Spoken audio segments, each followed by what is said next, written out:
TV. Kompas Update dipersembahkan oleh Entrasol.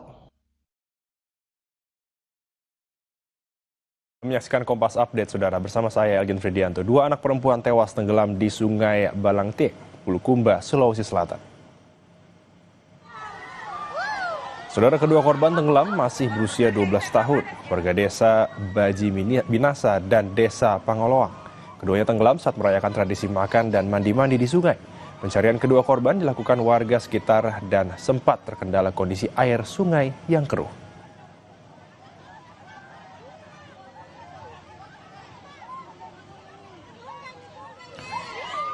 Demikian Kompas Update, saya Elgin Fridianto. Sampai jumpa.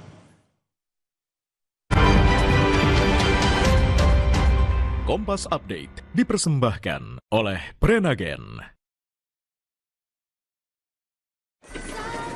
Nikmati hidup serumu dengan Prenagen yang jaga kesehatan. Benar ya, terkait informasi tersebut saat ini teman-teman masih berproses. Kali-kali diingatkan oleh Bapak Presiden kepada kita semua bahwa tidak menyalahgunakan amanah yang diberikan kepada kita semua. Penyelenggara negara yang sudah dilakukan penangkapan oleh KPK bisa kita duga ya akan ditetapkan sebagai tersangka. Selengkapnya dalam Rosi. Wamenaker kena OTT, Prabowo serius tangani korupsi, pukul 8:30 malam ini, live di Kompas.